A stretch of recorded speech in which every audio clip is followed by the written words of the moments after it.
Hello everyone, KVS cooking house में आपका स्वागत है। आज हम केवल 3 इंग्रेडिएंट से हार्ट शेप का चॉकलेट केक बनाएंगे, जो हम किसी भी मौके पर आसानी से बना सकते हैं। जिसके लिए हमें ना मैदा चाहिए, ना आटा, ना ही गैस जलानी है। ये दिखने में जितना सुंदर दिख रहा है, खाने में उतना ही यम्मी है। तो चलो रेसिपी शुरू करते हैं। सबसे पहले एक बड़े ओरियो के पैकेट को ले लिया है और उसके सारे बिस्किट्स निकाल लिए हैं। अब बिस्किट्स के क्रीम को निकालकर हम एक अलग बाउल में रख देते हैं और इसी तरीके से हमने सारे ही बिस्किट के क्रीम निकाल लिए हैं और उसे एक अलग बाउल में रख दिया है। अब बिस्किट को मिक्सी जार में डाल देते हैं और इसमें 1/4 कप दूध डाल देते हैं। यहाँ हम दूध की मात्रा कम ही रखेंगे, उसका रीज़न मैं अब वीडियो में आपको आगे बताऊंगी। और 1 चम्मच चीनी का पाउडर इसमें डाल देंगे। आप चाहें तो नॉर्मल चीनी का भी यूज़ कर सकते हैं। अब मिक्सी जार को बंद करके इसका एक स्मूथ सा पेस्ट तैयार कर लेंगे। इस पेस्ट को हम एक मिक्सिंग बाउल में निकाल लेंगे। तो केक के लिए ये हमारा चॉकलेट क्रीम रेडी है। इसकी थिकनेस एकदम परफेक्ट है। केक स्पंज बनाने के लिए हमने 9 सैंडविच ब्रेड्स को लिया है। अब इन ब्रेड के कॉर्नर्स को हम एक एक करके कट कर लेंगे। ये हमने एक ब्रेड के कॉर्नर्स को कट कर लिया है और इसी प्रकार से हम दूसरी भी ब्रेड के कॉर्नर्स को कट कर लेते हैं।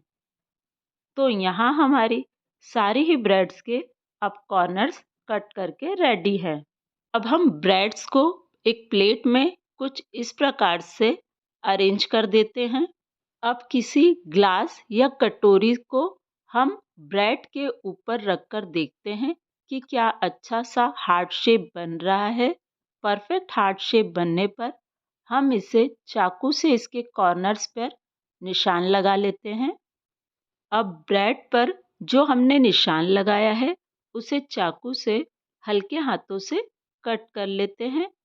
ये काम हमें बहुत ही हल्के हाथों से करना है, नहीं तो ब्रेड टूट सकती है। तो लीजिए, ये हमारा एक साइड का शेप तैयार है और इसी प्रकार से हम दूसरे साइड भी लगाए गए निशान को कट कर लेते हैं। अब हमें परफेक्ट शेप मिल चुका है। तो कटी हुई एक साइड के नीचे हम 2 ब्रेड की स्लाइस को रखते हैं और चाकू से हल्के से उस पर फिर से निशान बना लेते हैं, जिससे कि हम बाकी भी 2 ब्रेड को इसी प्रकार से काट सकें। निशान के लग जाने पर हम एक्स्ट्रा ब्रेड को निकाल देते हैं। तो लीजिए, ये हमारा एक साइड का शेप परफेक्ट तैयार है और ये तीनों ही ब्रेड अच्छे से कट चुकी हैं। दूसरी साइड की ब्रेड को भी सेम यही प्रोसेस दोहराते हुए हम कट कर लेते हैं। अब एक बार प्लेट पर हम सारी ही ब्रेड्स को अरेंज करके देख लेते हैं कि हमारा हार्ट शेप वाला केक बनकर कैसा दिखेगा। हाँ, हमें परफेक्ट हार्ट शेप मिल चुका है। अब हम शुगर सिरप बना लेते हैं। उसके लिए एक बाउल में 2 चम्मच पाउडर चीनी ले लेते हैं। आप चाहें तो इसकी जगह नॉर्मल चीनी का भी यूज़ कर सकते हैं और इसमें 4 चम्मच पानी डाल देते हैं। चीनी के मेल्ट होने तक इसे चलाते हैं। तो ये शुगर सिरप भी अब हमारा रेडी है। प्लेट पर तैयार ओरियो पेस्ट की कुछ ड्रॉप्स लगा देंगे और इस पर कट की गई हार्ट शेप की ब्रेड को अरेंज कर देंगे, जिससे कि ये ब्रेड प्लेट में अच्छे से चिपक सके और ये हार्ट शेप अब डिस्टर्ब ना हो। अब इन ब्रेड्स पर तैयार शुगर सिरप को ब्रश की सहायता से अच्छे से लगा देते हैं। आप चाहें तो यहाँ चम्मच का भी यूज़ कर सकते हैं।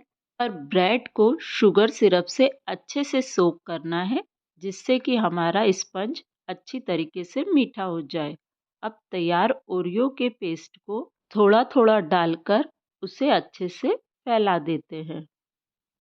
ओरियो का पेस्ट बनाते समय दूध की मात्रा इसीलिए कम रखी गई थी जिससे कि हमें ओरियो का एक थिक सा पेस्ट मिल सके। अब फर्स्ट लेयर पर हम ब्रेड की दूसरी लेयर को भी उसी प्रकार से अरेंज कर लेते हैं और इसे भी शुगर सिरप से अच्छे से सोक कर लेते हैं और फिर ओरियो के पेस्ट को इस पर अच्छी तरीके से स्प्रेड कर देते हैं।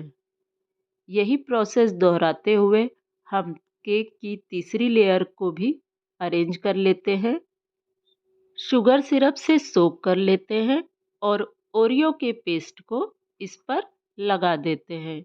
एक बार ओरियो के पेस्ट के ऊपर लग जाने पर इसकी साइड कॉर्नर पे भी हम ओरियो के पेस्ट को अच्छे से स्प्रेड कर देते हैं और अब सारे ही कॉर्नर्स पे ओरियो क्रीम को अच्छी तरीके से लगा दिया है। बचे हुए ओरियो के पेस्ट में 2 चम्मच दूध हम और ऐड करते हैं और इसे थोड़ा लिक्विडी बना लेते हैं। अब ओरियो पेस्ट अच्छी तरीके से लिक्विडी हो चुका है तो हम इसे केक के ऊपर पोर कर देते हैं। केक के ऊपर पोर करने के बाद इस स्पंज को हल्का सा हिला लेते हैं और चम्मच से इसे अच्छे से स्प्रेड कर लेते हैं। अब हमारे केक स्पंज में अच्छे से क्रीम लग चुका है तो कॉर्नर्स में लगे ओरियो पेस्ट को हम टिश्यू पेपर की सहायता से अच्छे से क्लीन कर लेते हैं और अब इस केक स्पंज को 2 मिनट के लिए हम फ्रिज में रख देते हैं। यहाँ पर एक डेयरी मिल्क को कद्दूकस कर लेते हैं। अब केक को फ्रिज से निकालकर कद्दूकस की गई डेयरी मिल्क को इसकी टॉप लेयर पर अच्छे से स्प्रेड कर देते हैं और केक के कॉर्नर्स पर किसी भी कार्ड की हेल्प से हम चॉकलेट शेप्स को लगा देते हैं। इसे हाथों से लगाने का ना ट्राई करें बल्कि इसे किसी भी कार्ड की हेल्प से आसानी से लगा सकते हैं। तो ये हमारा केक दिखने में एकदम ब्लैक फॉरेस्ट केक की तरह दिखने लगा है। अब बचे हुए ओरियो के वाइट क्रीम को हाथों में लेकर इस प्रकार से मैंने गोल कर लिया है और इसे केक के ऊपर सजा दिया है। आप अपने चॉइस के अकॉर्डिंग किसी भी प्रकार का डेकोरेशन कर सकते हैं और इसे आप चेरी, जैम्स, चॉकलेट शॉट्स किसी से भी सजा सकते हैं। मैंने यहाँ पर इसे जस्ट जेली चॉकलेट से सजाया है। तो केक की ये रेसिपी आपको कैसी लगी मुझे कमेंट करके ज़रूर बताइएगा।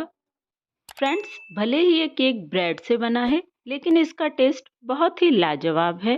तो क्या इस वैलेंटाइन आप इस केक को ट्राई कर रहे हैं? कमेंट करके मुझे ज़रूर बताइएगा। Thank you.